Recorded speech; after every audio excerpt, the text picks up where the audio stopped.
2011 laptop கொடுக்க ஆரம்பித்தாங்க முதல்ல. அந்த லேப்டாப் அப்போ கொடுத்தப்ப அரசியல் காரணங்கள்லாம் இல்லை. இவங்கள மாதிரி வந்து கலைஞர் டிவி கொடுத்து தாங்கள் வச்சிருக்க சன் டிவி நெட்வொர்க்கை ஊர் பூரா கொண்டு போய் அது ஒரு வியாபாரம் வணிக நோக்கம்லாம் அப்புறம் சொல்லி அம்மா அவர்களுக்கு இல்லை. முழுக்க மாணவர்கள் பயனடையணும். ஆமாங்க, அந்த கட்சி அந்த அணியே அப்படிதான். ராகுல் காந்தி முதலமைச்சர் ஆகிறதுக்காக தான் சோனியா காந்தி வேலை பார்க்குறாங்க. உதயநிதி முதலமைச்சர் ஆகிறதுக்காக மு.க. ஸ்டாலின் வேலை பார்க்குறாரு. ஆக ஒரு வாரிசு அரசியல் கலைஞர் உதயநிதிக்கு அடுத்து கலைஞருக்கு அடுத்து மு.க. ஸ்டாலினுக்கு அடுத்து உதயநிதி. சார், ஒரு கனிம வளத்தை பாதுகாத்த ஒரு விஏஓவை கொன்ன ஆட்சி சார் இது. என்ன அரசு ஊழியரை நான் சொல்றேன். நான் வந்து யாரோ போய் நடந்த சம்பவம்லாம் விட்டுருக்கேன். கனிம வள கொள்ளை நடந்துச்சுன்னு சொல்லி நம்ம கன்னியாகுமரி மாவட்டத்தில் போய் தடுத்த அதிகாரிகள், விஏஓவை, கிராம நிர்வாக அலுவலர்களை கொலை செஞ்சவர்கள் மீது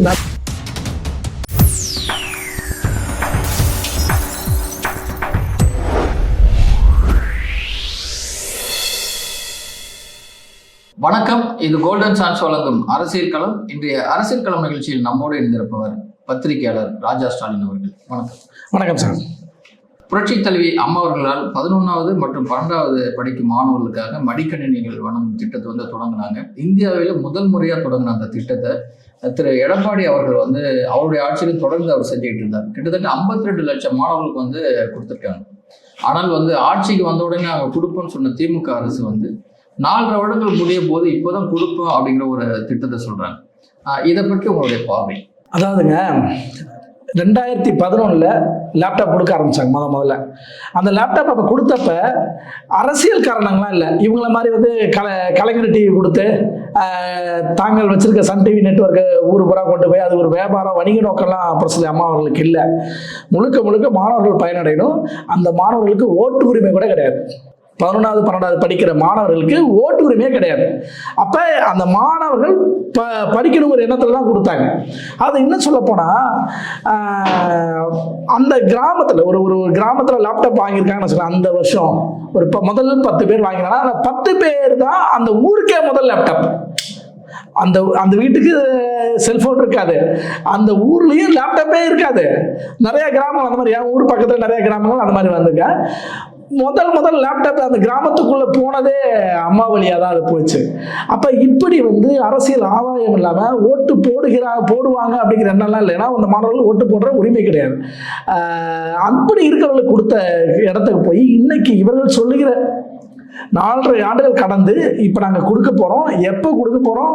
இந்த கல்வியாண்டிலே கொடுத்துருவோம். அப்படின்னு இந்த கல்வியாண்டு எப்ப முடியும்? மார்ச் ஏப்ரல் முடியும். மார்ச் ஏப்ரல் முடியும் போது தேர்தல் விதிகள் நடைமுறைக்கு வந்துருமா? கொடுக்க சாத்தியம் இருக்கா? ஒண்ணு. அடுத்தது 2000 கோடி ரூபாய் கொடுக்கறது போறாங்க. அது பட்ஜெட் அப்படின்னு சொல்றாங்க. எந்தெந்த நிறுவனங்கள்? டெல், ஏஎஸ்ஆர் போன்ற நிறுவனங்களுக்கு ஒப்பந்தமாயிருக்காங்க. இந்த நிறுவனங்களுக்கு 20,000 23,000 வரைக்கும் ஆகும் அப்படின்னு சொல்லி போட்டு கொடுக்கறதுக்கு பிப்ரவரிக்குள்ள கொடுத்துருவோம் அப்படின்னு ஒரு ஏற்பாடு நடக்கிறதா சொல்றாங்க. ஆனா நடக்குமா? நடக்காத சாத்தியம் இல்லை. அடுத்தது பாத்தீங்கன்னா யாருக்கு கொடுக்க போறாங்க? கல்லூரி மாணவர்களுக்கு தான். அம்மா கொடுத்ததை போல பள்ளி மாணவர்களுக்கு கிடையாது. பள்ளியில் 11ஆம் 12ஆம் வகுப்பு படித்த மாணவர்கள் கொடுத்தாங்க இல்லையா, அது போல இப்ப கிடையாது. இப்ப கல்லூரி படிக்கக்கூடியவர்களா அதுக்கு யாருக்கு கொடுக்க போறாங்க? அரசாங்கத்து படிக்கக்கூடிய கலை மற்றும் அறிவியல் கல்லூரிகளுக்கு, அரசு பொறியியல் கல்லூரிகளுக்கு, எம்பிபிஎஸ் பிடிஎஸ் படிக்கக்கூடிய கல்லூரிகளுக்கு, பாலிடெக்னிக், இது எல்லாத்துலயுமே இறுதி ஆண்டு மாணவர்களுக்கு தான். நீங்க 1ஆம் வருஷமோ 2ஆம் வருஷமோ படிக்கிறவங்களுக்கு கிடையாது. இன்ஜினியரிங் ஸ்டூடெண்ட் 4th இயர் படிக்கிறவங்களுக்கு தான். ஸோ அந்த டீட்டெயிலா பார்க்கும்போது அம்மா கொடுத்த மாதிரியான நிலைமை கிடையாது. அவங்க வந்து 52 லட்சம் பேர் கொடுத்தாங்க. இவங்களுடைய டார்கெட்டே 10 லட்சம் பேர் தான். அப்புறம் இது இல்லாம தனியார் பள்ளியில் படிக்கிறவங்களுக்கு யாருக்கு கொடுக்க போறாங்க? தனியார் கல்லூரிகளில் படிக்க யாருக்கு கொடுக்க போறாங்கன்னா அந்த 7.5% இடஒதுக்கீடு எடப்பாடியார் கொடுத்தாரு இல்லையா, அதன் அடிப்படையில் மருத்துவ கல்லூரியில் படிக்கக்கூடிய தனியார் மருத்துவ கல்லூரியில் படிக்கக்கூடிய மாணவர்கள் கூட கொடுக்க போறாங்க. ஒண்ணு. அடுத்தது இந்த தமிழ் புதவன் திட்டமோ அந்த புதுமை பெண் திட்டத்தின் அடிப்படையில் படிக்கக்கூடியவர்களுக்கு கொடுக்க போறாங்க, தனியார் கல்லூரிகள் படிக்கணும். அப்புறம் எஸ்சி எஸ்டி மாணவர்கள் உதவித்தொகை யார் வாங்குறாங்களோ, அதாவது எஸ்டி எஸ்டி மாணவர்கள் எல்லாருக்கும் கிடையாது, யார் உதவித்தொகைக்கு எலிஜிபிள் ஆகி வாங்குறாங்களோ இவங்களுக்கு மட்டும்தான். அப்ப என்ன சொல்றேன்னா, இப்படிலாம் ஒரு ரெஸ்ட்ரிக்ஷன் வச்சிருக்காங்க. நீங்க பரவலா அனைவர்களுக்கும் கொடுக்கல, அம்மா கொடுத்தது அனைவர்களுக்கும், கல்லூரி மாணவர்களுக்கு கொடுத்தாங்க, 11 படிச்சவர்களும் கொடுத்தாங்க, இவங்களுக்கு இப்படி கொடுக்கல. அரசு பள்ளின்னு ஒரு இதை கொண்டு அரசு கல்லூரிகள் கொண்டு வந்தாங்க. இப்படியான நடைமுறை அடிப்படையில் மாணவர்கள் ஃபில்ட்ரேஷன். இப்ப இது என்ன கடைசியில் இப்ப எஸ்சி எஸ்டி மாணவர்கள் மட்டும் போடுறாங்களா, அதுல உதவித்தொகை பெறாத எஸ்சி எஸ்டி மாணவர்கள் என்ன பண்ணுவாங்க, வழக்குக்கு போவாங்க. ஒரு எம்பிசி மாணவர்கள் ஓபிசி மாணவர்கள் வழக்குக்கு போவாங்க. என்னன்னா, எங்களையும் இந்த திட்டத்தில் இணைச்சுக்கணும், அது வரைக்கும் இந்த திட்டத்தை நடைமுறைப்படுத்தக்கூடாது. ஏன்னா இதெல்லாம் ஒரு லூப் ஹோல்னு வச்சுங்களேன், ஒரு சட்ட ரீதியாக பார்த்தாலே ஒரு லூப் ஹோல். அப்ப என்ன ஆகுனா, நீங்க இந்த திட்டத்தை கொடுத்தாலே பிப்ரவரிக்குள்ள தான் கொடுத்தாகணும், மார்ச்ல தேர்தல் நடைமுறை வந்துடும். அப்படிங்கும் போது இந்த வழக்கு கிழக்கு அப்படின்னு போனா இது எப்படி நடைமுறைப்படுத்தும்? அதாவது திட்டங்களை போடுவாங்க, பேப்பர்ல இருக்கும், ஆனா மக்கள் பயனடைய மாட்டாங்கன்னு சொல்ல வரேன்.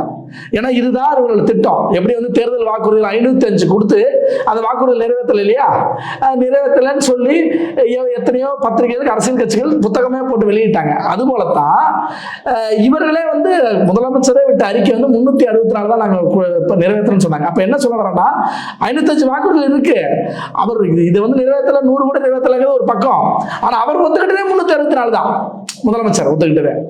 ஆக ஏதாவது ஏட்டு சுரக்கா கூட்டுக்கு உதவாது போல அறிக்கையா இருக்கும். லேப்டாப் திட்டங்கிறது ஒரு கனவு திட்டமா இருக்கும், ஆனா அது நடைமுறை வராதுன்னு சொல்ல வரேன், சாத்தியப்படாதுன்னு சொல்ல வரேன். ஏன்னா தேர்தல் காலம் நெருங்கி போச்சு, 2 மாசம் அனைத்தும் பண்ணணும். இப்பதான் டெண்டர் விட்டு இறுதிப்படி வடிவத்துக்கு வந்திருக்கு. அப்ப அது எப்ப வந்து கையில கிடைக்கும் மாணவர்கள் கையில? அப்புறம் எலிஜிபிலிட்டி என்ன? அப்ப எலிஜிபிலிட்டி இல்லாத மாணவர்கள் வழக்கு போடுறாங்கன்னு என்ன பண்ணுவீங்க, எப்படி அதை கொடுப்பீங்க? இப்படி இருக்கு. முக்கியமா இதுல கவனிக்க வேண்டியது என்னன்னா, மாணவர்கள் ஏற்கனவே காசு கொடுத்து லேப்டாப்பே வாங்கி படிச்சு முடிக்க போறாங்க. ஆமா, அவங்களுக்கு ஒரு பெரிய சிரமத்தை கொடுத்துருக்காங்க. ஆமா, அதாவதுங்க இறுதி ஆண்டு தான், இறுதி ஆண்டு முடிக்க போற மாணவன் தான் கொடுக்க போறாங்க. அடுத்து அவன் வேலைக்கு போறான். வேலைக்கு போனதுக்கு அப்புறம் அவனுடைய பயன்பாடு எப்படி இருக்கு? இன்னைக்கு அனைத்து நிறுவனங்கள்லையுமே குறைந்தபட்சம் கணினி இருக்கு, அது லேப்டாப்போ டெஸ்க்டாப்போ இருக்கு. அவன் வேலைக்கு போற இடத்த பயன்படுத்தி போறான். ஆக இது வந்து இப்ப அம்மா கொடுத்த மாதிரி 11ஆம் 12ஆவதுல லேப்டாப் கொடுத்தாங்களே, அப்பெல்லாம் உண்மையை சொன்னா அந்த மாணவர்கள் லேப்டாப்பை பயன்படுத்த தெரியாது சார். ஏன்னா அது ஒரு புது விஷயம். 2011ங்கிறது மொபைல் போன், ஸ்மார்ட் போனே பரவலா வராத காலம் அது. அப்படி பட்டன் போன் பீக்ல இருந்த பீரியட் அது. அப்ப வந்து கொடுக்கும்போது லேப்டாப் எப்படி ஆன் பண்ணணும், ஆஃப் பண்ணணும், பயன்படுத்துறது பயன்பாடு தெரியாத காலங்கிறது வேற. ஆனா இப்ப அப்படி இல்லைங்க, சாதாரணமா ஒரு டிகிரி முடிச்சு ஒரு நிறுவனத்துக்கு வேலைக்கு போனா நிறுவனம் உங்களுக்கு ஒரு லேப்டாப்போ அல்லது ஒரு டெஸ்க்டாப் கம்ப்யூட்டரோ கொடுத்து நீங்க ஒர்க் பண்ண சொல்லிடுவாங்க. இதுதான் நீ கல்லூரி படிக்கிற காலத்தை வளர்த்துக்கல. இப்ப 11ஆம் 12ஆவது படிக்கிற மாணவர்கள் கொடுத்தோம்னா அதுல இருந்து வளர்ந்து கல்லூரிக்கு போகும்போது பயன்பட்டுச்சு. ஆனா இது அப்படி கிடையாது. இது இது ஒரு 4.5 ஆண்டுகள் செய்யாம இது ஒரு அரசியல் ஆதாயத்துக்காக செய்யக்கூடிய ஒரு திட்டமா தான் இருக்கு.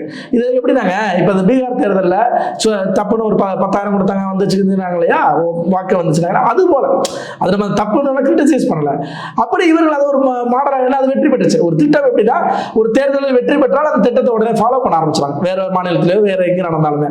அது போல நம்ம ஒரு இதை ஃபாலோ பண்ணுவோம் அப்படின்னு சொல்லி ஒரு 10 லட்சம் வாக்காளர்கள் இதன் மூலம் புதுசா கிடைப்பாங்க இல்லையா, அப்படி ஒரு எண்ணம் வந்து திமுக அரசுக்கு இருக்கு. ஆனா சக்சஸ் ஆகாது. அது போலத்தான் இந்த பொங்கல் தொகுப்பு நிதி கூட அதை இது பண்றத ஒரு 5,000 ரூபாய் கொடுக்க போறோம் அப்படின்னு அறிவிக்கிறாங்க. அதற்கு பார்த்தா சமீப காலத்துல கட்டிட தொழிலாளர் சங்கம், கம்யூனிஸ்ட் கட்சியுடைய கட்டிட தொழிலாளர் சங்கம் வந்து போராட்டம் பண்ணிட்டாங்க. போராட்டம் பண்ணி தொகுப்பு நிதியோட ஒரு 5,000 கொடுங்க. அப்ப என்னன்னா, மக்கள் டிமாண்ட் இருக்கு. எதுக்காக சொல்றாங்க, மக்கள் டிமாண்ட் இருக்கு, அதனால தான் நாங்க கொடுத்தோம் அப்படின்னு இது அத்தனையுமே பிப்ரவரிக்குள்ள கொடுத்துடணும். கொடுத்தாதான் தேர்தல் நடைமுறைக்கு உள்ள வராது. ஆக என்னன்னா, இந்த இப்படி ஒரு காசு பணம் இந்த மாதிரி கொடுக்கிற விஷயங்கள் வச்சு நாம ஒரு ஆட்சி அதிகாரத்தை கைப்பற்றுவோம். அதாவது தேர்தலுடைய தோல்வி பயம் சார். இது முழுக்க முழுக்க தோல்வி பயத்தினால் செய்கிற ஒரு திட்டம். அதுதான் அந்த லேப்டாப் திட்டமா இருக்கட்டும், பொங்கல் தொகுப்பு நிதியில ஒரு 5,000 ரூபாய் கொடுக்க போறேன் அப்படின்னு சொல்ற அந்த விஷயமா இருக்கட்டும். ஏன்னா இந்த அரசாங்கம் ஒரு முறை வந்தா மீண்டும் வந்ததே இல்லை. அதன் அடிப்படையில எதையாவது பண்ணி வந்துடணும் அப்படிங்கிற அந்த உதறல் வந்து போச்சு. அதனால சொல்லுகிறதா, இது இந்த தேர்தல் முடிவதற்குள் திமுக அரசாங்கம் கொடுப்பதற்கு சாத்தியம் இல்லை அப்படிங்கிறதா என்னை பொறுத்தவரை. சமீபத்தில் திருவண்ணாமலையில் நடந்த வடக்கு மண்டல இளைஞர் அணி மாநாட்டில் வந்து என்ன சொல்றாங்க அப்படின்னா, எல்லா மூத்த நிர்வாகிகளுமே வந்து அடுத்த கட்சியும் ஆட்சியும் வந்து வழிநடத்த வேண்டியது திரு உதயநிதி ஸ்டாலின் தான் அப்படிங்கிற அந்த சொல்ற அந்த கான்செப்ட் மூலமா வாரிசு அரசியலை வந்து ஊக்கப்படுத்துகிறது தான். ஆமாங்க, அந்த கட்சி அந்த அணியே அப்படிதான். ராகுல் காந்தி முதலமைச்சர் ஆகிறதுக்காக தான் சோனியா காந்தி வேலை பார்க்குறாங்க. உதயநிதி முதலமைச்சர் ஆகிறதுக்காக மு.க. ஸ்டாலின் வேலை பார்க்குறாரு. ஆக ஒரு வாரிசு அரசியல்.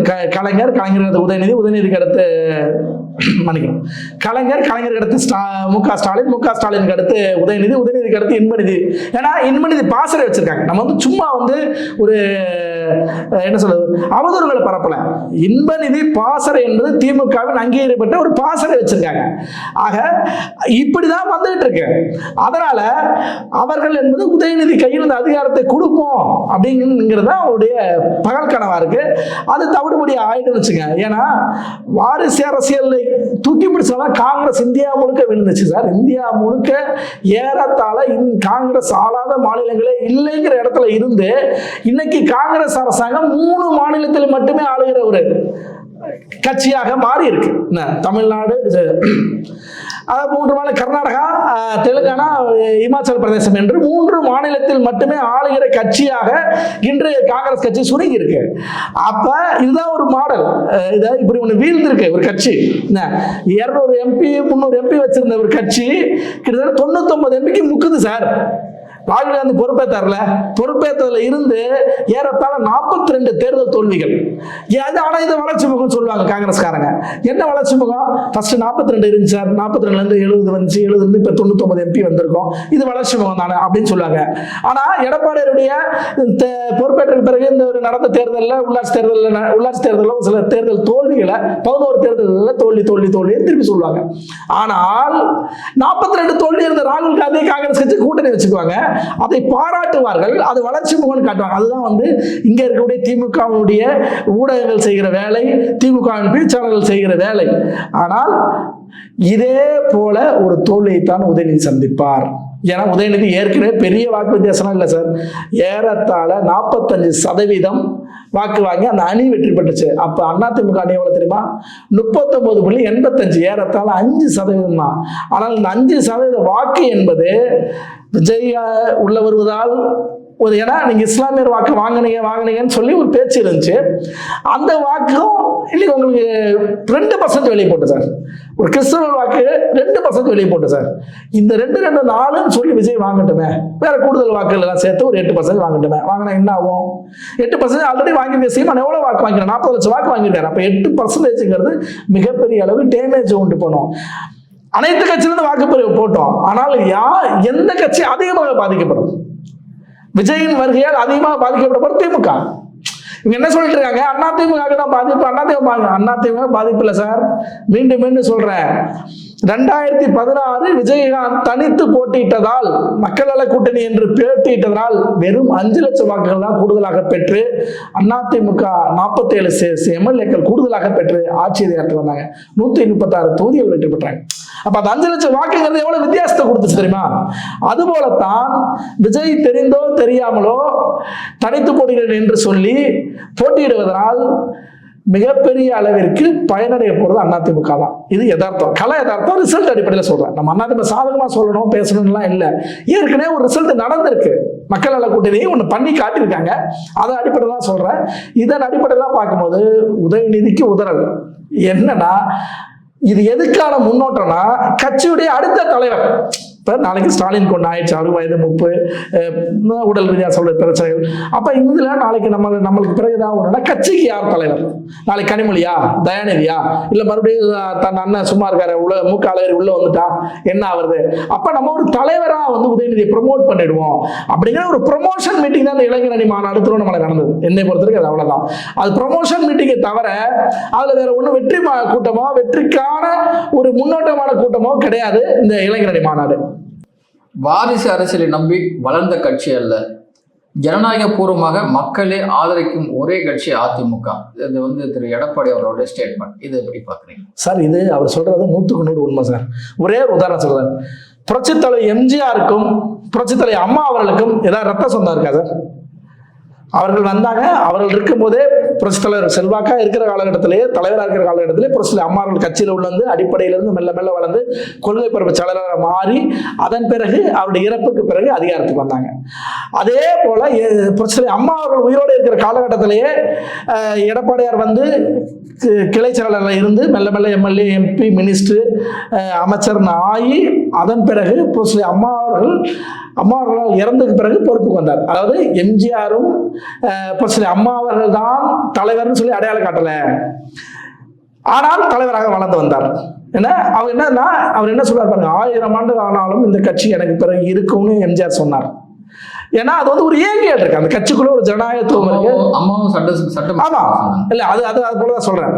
அப்படி ஒரு ஏங்கியல் அந்த கட்சிக்குள்ள இருக்கு, ஒரு ஜனநாயகம் இருக்கு, யார் வேணாலும் அந்த பொறுப்புக்கு வரலான்னு இருக்கு. அதன் அடிப்படையில் தான் அம்மா அவர்களும் வர்றாரு. அம்மா அவர்கள் சட்டமன்றத்துக்குள்ளேயே சொல்றாங்க, 100 ஆண்டுகள் ஆனாலும் எனக்கு பிறகு இந்த கட்சி இருக்குங்கிறாங்க. அம்மாவால் எடப்பாடியார் அடையாளம் காட்டப்படவில்லை, ஆனால் அந்த இடத்தில் எடப்பாடியார் வருகிறார், ஜனநாயகபூர்வமாக தேர்ந்தெடுக்கப்படுகிறார். அப்ப என்னன்னா, ஒரு சாதாரண கிளை செயலர் பொறுப்புக்கு வரலாங்கிறது அதிமுக இருக்கு சார், நடந்திருக்கு சார், உண்மை. இதை எடப்பாடியார் தலைவராக இருக்கும் போதே போய் ஒவ்வொரு கூட்டங்களில் பேசுற இடத்துலயே என்ன சொல்றாரு, எனக்கு பிறகு முதலமைச்சராகிற வாய்ப்பு சி வி சண்முகம் உண்டுன்னு விழுப்புரம் நடக்கிற கூட்டத்தில் பேசுறாரு. அதே பண்ருட்டிக்கு போற இடத்த அங்கே சத்யான முன்னாள் எம்எல்ஏ, சத்யா பன்னீர்செல்வம் ஒரு முன்னாள் எம்எல்ஏ அவர்களை நான் இந்த அதிமுக கட்சிக்கு நாளைக்கு அவர்கள் பொதுச் செயலாளர் வரலாம், அவர்கள் முதலமைச்சர் ஆகலாம் என்று சொல்லுகிறார். யாரு இப்ப முதலமைச்சராக இருந்தவர், பொதுச் செயலாளர் இருக்கிறவர் எடப்பாடியாரே சொல்றாரு. இப்படி ஒரு ஸ்டேட்மெண்ட், ஒரு வார்த்தைக்கு ஒரு ஸ்டேட்மெண்ட் ஆகுது. திமுக சொல்லியிருக்கா, மு.க. ஸ்டாலினோ உதயநிதியோ எனக்கு பிறகு இன்பநிதி இல்ல, வேற ஒருத்தர் வருவாரு, எங்க குடும்பத்தில் இல்லாத வேற ஒருத்தர் வந்து இந்த கட்சிக்கு பொறுப்பேற்பாரு சொல்லியிருக்காங்களா சார்? திமுக இதுக்கு முன்னாடி பாடுபட்ட நாவலர் குடும்பம் எங்க, பேராசிரியர் குடும்பம் எங்க, கோவிந்தசாமி படையாச்சி இந்த உதயசூரியன் சின்னம் கொடுத்த, திமுகவுக்கு சின்னம் கொடுத்த கோவிந்தசாமி படையாச்சியின் குடும்பம் எங்க? இப்படி இருக்கிற இடத்துலயும் இங்கேயும் எங்க? இதுதான் அதிமுக ஜனநாயகம். அதுதான் யார் வேணாலும் வரலாம், அவரே பொதுச் செயலாளர் ஒத்துக்கிறாங்க சொல்றாருங்கும் போது அதுதான் ஜனநாயகபூர்வமா வளர அனுமதிக்கிறதுங்கிறாங்க. ஆக அப்படியான நடைமுறை அதிமுக இருப்பதான் மீண்டும் மீண்டும் உயிரோட்டமா இருக்கு. அதனாலதான் எம்ஜிஆர் ஒரு பெரிய மாஸ் நடிகர், அதனாலதான் வந்தாங்கன்னு இல்லாம புரட்சி அம்மா அவர்களே மீண்டும் 2வது முறை ஆட்சிக்கு 2016 வந்தார்.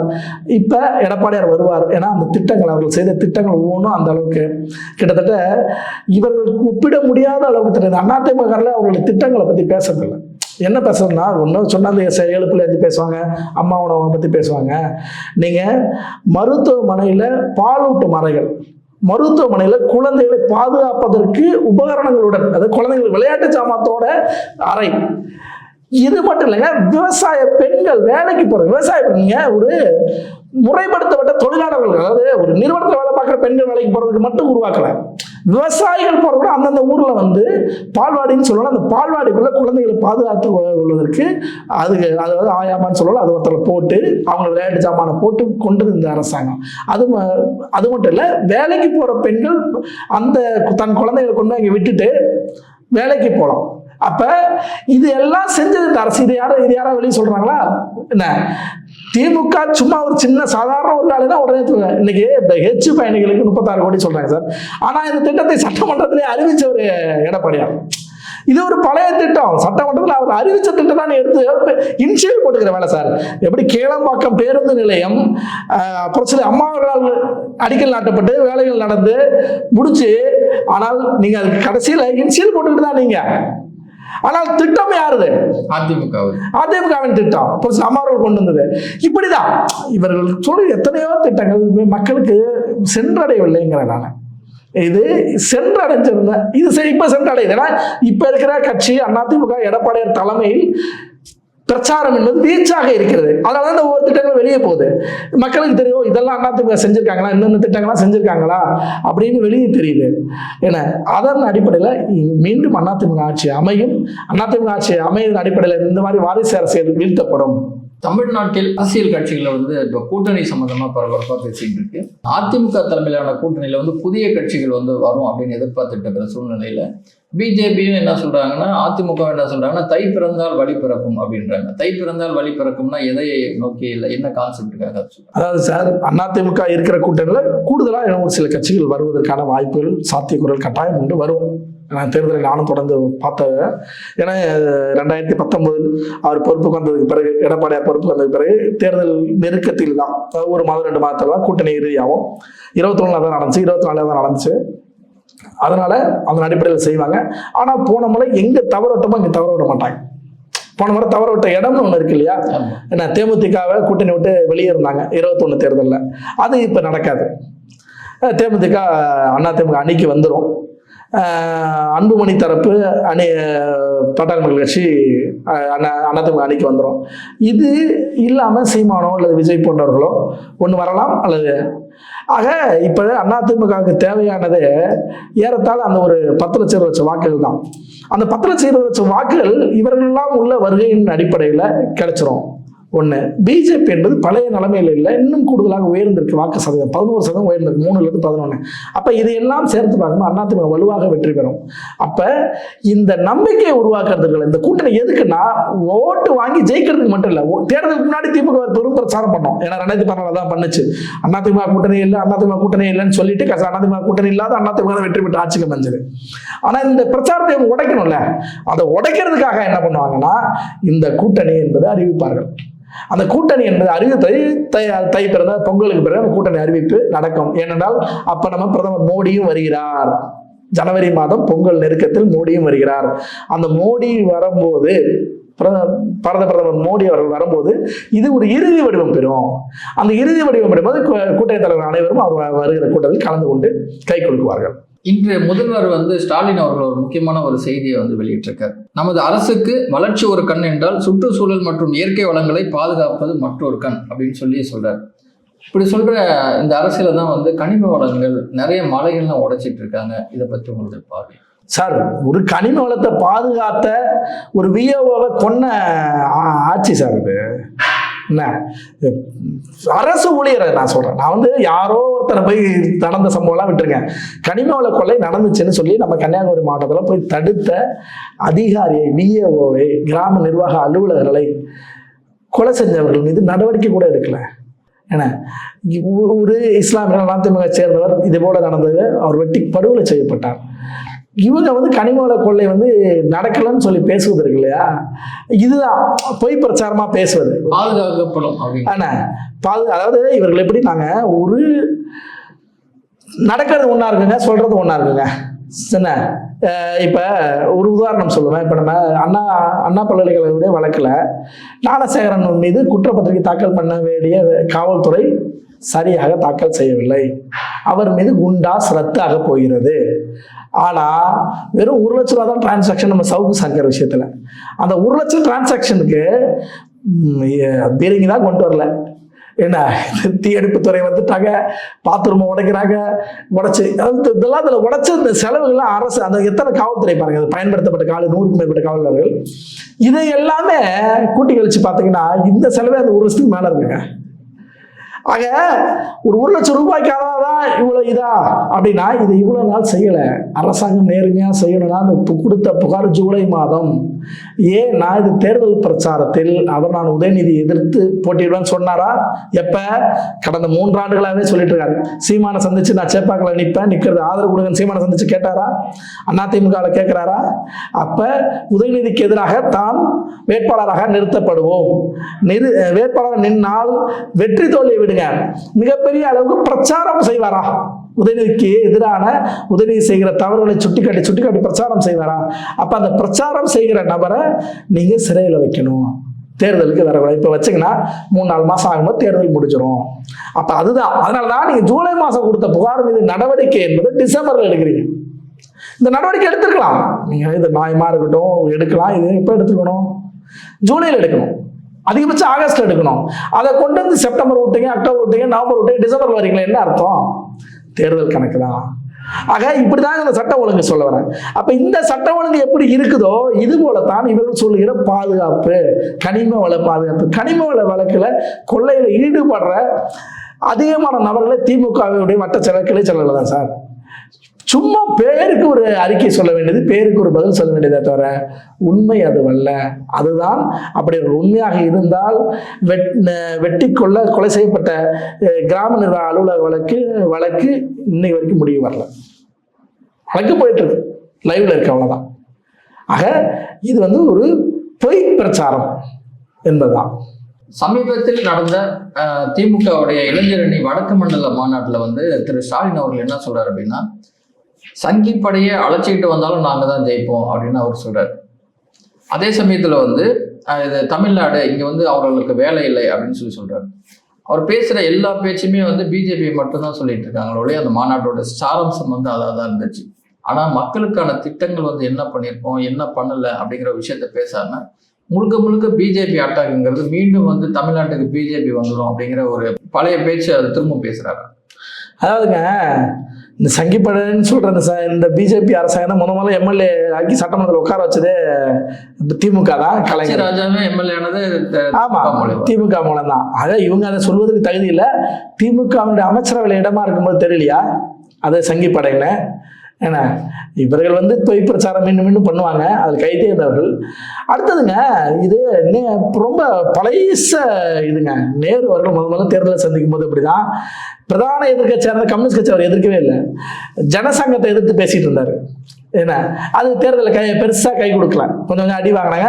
அது சுதந்திரத்தை வாங்கி கொடுத்த கட்சின்னு சொன்ன அந்த ஜவஹர்லால் நேரு தலைமையிலான காங்கிரஸ் கட்சி அப்போ 51 தேர்தலையே தமிழ்நாட்டில் ஆட்சி பிடிக்க முடியாமல் போய் ஒரு நிலைமை வந்து அப்புறம் சப்போர்ட் பண்ணி வந்துச்சுன்னு வச்சுங்க. ஆக அப்படி ஒரு முடிவு இதில் கொடுக்குங்கிறாங்க. என்னன்னா, இவர்களை வந்து பிரதான எதிர்கட்சியாக இருக்கக்கூடிய அதிமுக எதிர்க்க மாட்டோம், பிஜேபி எதிர்க்கா, இது தொடர்ந்து ஒரு 5 ஆண்டுகள் அதான் பண்ணிட்டு இருக்காங்க. எல்லா தேர்தலையும் பார்த்தீங்கன்னா அவருடைய பிரச்சாரம், அவருடைய சன் டிவி போன்ற தொலைக்காட்சிகள் வரக்கூடிய பிரச்சாரம் எல்லாமே எப்படி இருக்குன்னா பிஜேபி மட்டும் எதிர்த்ததாக இருக்கும். ஏன்னா அதிமுக எதிர்க்க முடியாது சார். அதிமுக ஒரு திட்டத்தை நீங்க நான் செஞ்சேன்னு சொன்னா அதிமுக இப்போ ஹெச்இலும் கட்டுறான்னு சொல்றாங்க. உடனே சட்டமன்றத்தில் எடப்பாடி இருக்குன்னு அறிவிச்ச திட்டம் அது அப்படின்னு சொல்றோம். கேளம்பாக்கம் பேருந்து நிலையம் நம்ம இல்லை, பேருந்து நிலையம் அம்மா பிரசில் அம்மா அவர்கள் நடிக்கலாம் ஆட்டப்பட்டு எல்லா வேலையும் நடந்து நீங்க கடைசியெல்லாம் நீங்க வந்தீங்க அப்படின்னு நம்ம சொல்றோம். இப்போ ஒவ்வொரு விஷயத்துக்கும் முன்னோடியா அதிமுக இருக்குன்னு சொல்ல வரோம். நீங்க இடஒதுக்கீடு எம்ஜிஆர் கொடுத்தாருப்பா, அதுக்கப்புறம் பிரசில் அம்மா அவர்கள் 69% கொடுத்தாங்க, எடப்பாடி 7.7% இடஒதுக்கீடு கொடுத்தாரு. இப்படி ஒவ்வொன்றிலையும் ஒரு அதிமுக ஒவ்வொன்றிலையும் முன்னோடி நம்ம சொல்றதுக்கு அவர்கள் அவ்வளவு வேலை செஞ்சிருக்காங்க. திமுக அந்த வேலை செய்யல. அதனால திமுக மீண்டும் மீண்டும் இந்த மத ரீதியான பிரச்சாரத்தை மட்டுமே கையில் எடுக்கிற வேலையை செஞ்சிருக்காங்க. அதுதான் மீண்டும் மீண்டும் திருப்பரங்குன்றம் போன்ற சில போய் எடுக்கிறது செய்யறது. நீங்க அது எந்த தூணா வேணாலும் இருக்கட்டும் சார், திருப்பரங்குன்றம் அதுக்குள்ள பெருசா வேணாம். ஆனால் அந்த தூண்ல விளக்கு ஏற்றணும் அப்படின்னு ஒத்துக்கிறாங்கல்ல. இப்ப அந்த கோயில் நிர்வாகம் தானே போயிருக்கு. அப்ப கோயில் நிர்வாகம் போவதன் அடிப்படை என்ன? அப்ப அது இஸ்லாமியர்களுடைய தொடர்பு இல்லைன்னு வந்துருது இல்லையா?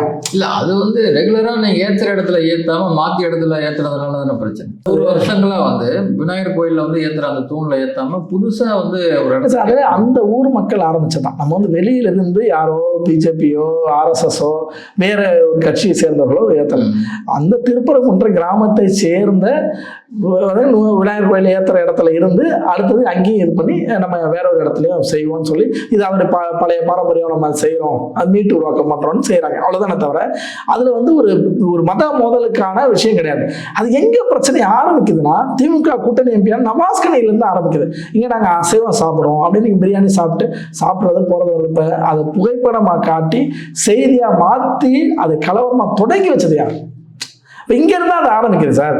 அதாவது திருப்பரங்குன்றத்துல அதாவது உயிர் பலி, அதாவது நம்ம ஆடுகளை கோழிகளை வெட்டி நம்ம கடவுளுக்கு படைச்ச அந்த இது இருக்கு, நம்ம படைக்கலாம் சொல்லலை.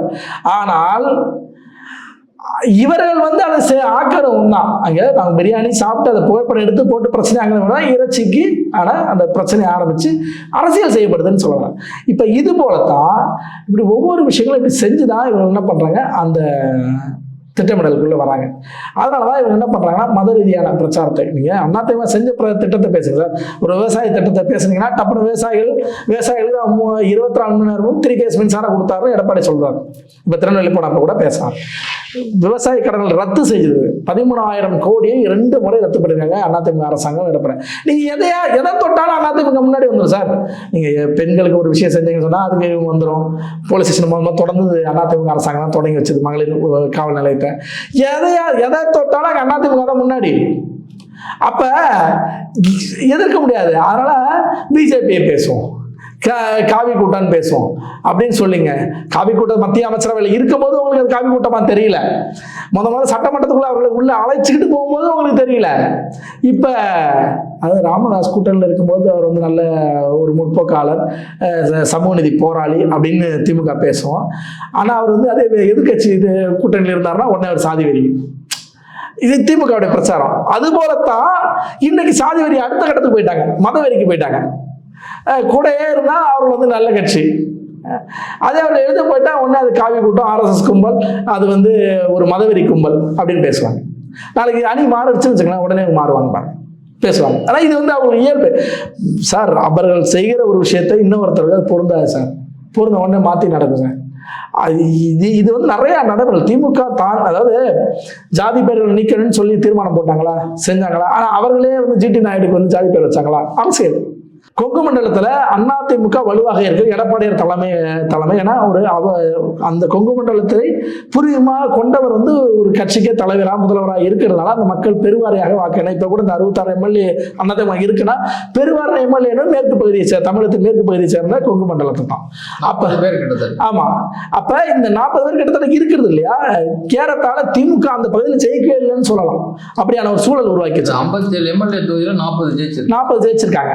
அப்படிப்பட்ட சூழல்ல இப்ப சிபி ராதாகிருஷ்ணன் அவர்கள் துணை ஜனாதிபதி ஆயிருக்காங்க. அதாவது அந்த மக்கள் எப்படி பார்ப்பாங்க? அப்ப நம்ம அதிகாரத்தில் நம் பகுதியை சேர்ந்தவர்கள் வருகிறார்கள், நம்மை சேர்ந்தவர்கள் வருகிறார்கள். அப்ப நாம் மீண்டும் இந்த கட்சி, இந்த அணியை, அதான் அதிமுக பாஜக அணியை ஆதரிப்போம் தான் நிலை வரும். அப்ப இவர்கள் என்ன பண்றாங்கன்னா, இது ஒரு பழைய திட்டம் தான். இப்படிதான் யூபியில் ஆட்சி பிடிக்கும் போது உங்களுக்கு யாதவர்கள் அடுத்த இடத்துல இருக்கக்கூடிய பிற சமூகங்களை ஒருங்கிணைச்சு தேர்தலை சந்திச்சாங்க. அது போல இப்ப திமுக என்ன பண்ணுதுன்னா, இந்த கொங்கு வெள்ளாள கவுண்டர்களை அடுத்த இடத்துல கூட நாயுடு சமூகத்தை ஒருங்கிணைப்போம், ஒரு வாக்கு வங்கியா பயன்படுத்துங்கிற அடிப்படையில் தான் GT நாயுடு பேரை பாலத்தில் வைக்கிறாங்க. ஆக இதைத்தான் வந்து திமுகவுடைய மிகவும் அப்பட்டமான ஒரு சுயநலவாத அரசியல். ஏன்னா தான் ஜாதி பெயரை நீக்கணும் ஒரு கொள்கையில இருந்தால் அந்த கொள்கையை அதை கடைபிடிக்கணும். GT நாயுடு பேர் அவங்க பையன் நடத்துற பள்ளிக்கே GT நாயுடு பேர் வைக்கலங்க, என்ன GTன்னு தான் வச்சிருக்காங்க. ஆக நீங்க அதை அப்படி திணிக்கிறீங்க வழியா. இது வேற கி வீரமணி வேற, அதாவது சமூக நீதி காத்தவர், அவர் வந்து என்ன சொல்றாருன்னா, இது வந்து இது ஒரு சில விதிவிலக்குகள் இருக்கணும். அவர் GT நாயுடுன்னு சொல்லலாம், அவர் மக்களுக்கு யாருமே தெரியாது, அறியப்படாதவர் ஆயிடுவாரு. ஆக அவர்கள் செய்தால் சரி, மற்ற கட்சிகள் செய்தால் தப்பு. அதுதான் இவங்க சொல்ற அந்த காவி கும்பலுங்கிற விஷயமும். அவர்களுக்கு கூட தான் நல்லவங்க, சமூக நீதி காத்தவங்க. ஆனா அவர்கள் கூட இல்லை, எதிரணி கூட இருந்தா உடனே என்ன பண்ணுவாங்க, எதிர்கட்சியா இருந்தா அவர்கள் காவி கும்பல். இது திமுக ஒரு அப்பட்டமான ஒரு சுயநல அரசியல் சார். சமகால அரசியல் கேள்விகளுக்கு மிகவும் தெளிவா விரிவாக பதில் சொன்னது. மிக்க நன்றிங்க.